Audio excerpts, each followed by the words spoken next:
Tout le monde, j'espère que vous allez bien. Aujourd'hui, nous sommes le 27 juillet, il fait environ 19 degrés, il pleut, il fait gris. J'ai l'impression d'être en automne.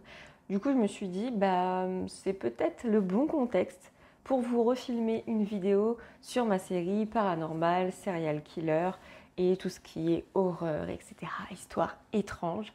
Donc c'est parti, aujourd'hui, je vais vous parler de la maison du diable Amityville. Peut-être que cela vous dit déjà quelque chose parce qu'en fait, il y a eu un film en 1979 à ce sujet. Pour vous mettre dans le contexte, nous sommes en 1965. La famille DeFeo va s'installer au 112 Ocean Avenue à Amityville. Le patriarche est concessionnaire automobile et il a 5 enfants. Dans la nuit du 12 au 13 novembre 1974, à 13h15 du matin précisément, le fils aîné, Ronald Jr., alias Butch, âgé alors de 23 ans, va tuer dans son sommeil ses parents et toute la fratrie. Je vous épargne les détails, mais ça va être une boucherie. Il va tirer à bout portant, mais aussi très proche, en pleine tête de ses frères et sœurs. Pour la plupart, ils ne vont pas mourir sur le coup. Ronald Senior, le patriarche, donc le concessionnaire automobile, est alors âgé de 43 ans. Louise, la maman, est âgée de 42 ans. Ses frères et sœurs, Don, Allison, Mars et Don Matthew, sont alors âgés de 18, 13, 12 et 9 ans. Butch expliquera être parti au travail à 4 h du matin suite à une insomnie et il déclarera qu'il a essayé de joindre sa famille durant toute la journée. À la découverte des corps à son retour du travail, rien n'aura bougé et tout le monde sera allongé dans leurs lits respectifs. Au fur et à mesure des interrogatoires, les histoires et les propos qu'il va donner seront incohérents et c'est ce qui va faire de lui le suspect numéro 1. Il avouera donc plus tard le massacre de toute sa famille, mais en modifiant les versions à chaque fois. Il expliquera en premier lieu avoir entendu la voix de Dieu qui lui a ordonné de faire ce massacre. Puis ensuite, il expliquera que c'est sa sœur Dawn qui l'a entraîné à faire ceci. Soit dit en passant, Dawn, si vous ne savez pas, ça veut dire aurore. En 1977, avec son avocat, Ronald Jr. va plaider la folie. Il sera donc condamné à 6 fois 25 ans de prison. Ouais, aux États-Unis, ça arrive souvent, ce genre de choses. Mais de nombreux mystères sont apparus durant cette enquête. En effet, en premier lieu, personne n'a entendu de coup de feu aux alentours.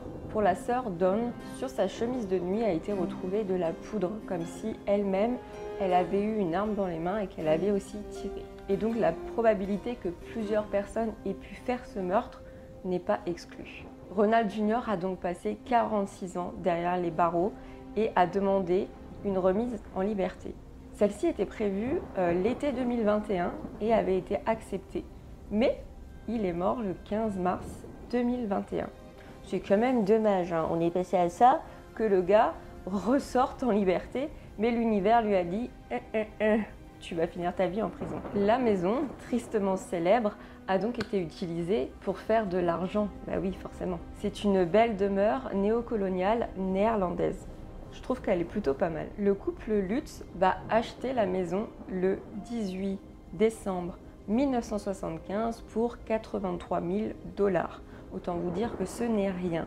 Mais ce couple-là ne connaissait pas du tout l'histoire de la maison. Il parle alors de phénomènes paranormaux et forcément, en 1979, une boîte de production va venir y faire un film et ça va être un succès au box-office. Après seulement un mois, le couple Lutz va partir de la maison et ils vont en faire un livre pour expliquer tous les phénomènes paranormaux qu'ils y ont vécu. La maison aura connu donc 3 propriétaires. En 1977, James et Barbara Cromarty vont essayer de changer un peu l'identité de la maison pour éloigner les touristes parce qu'au bout d'un moment, je pense que ça doit être pénible d'avoir plein de personnes qui campent devant votre maison qui est malheureusement célèbre grâce à un drame. En vain, ils vont partir, mais ils n'auront rien vécu de paranormaux. Du moins, c'est ce qu'ils disent. La maison va ensuite subir des grosses rénovations et être achetée par Carol et David D'Antonio en août 2010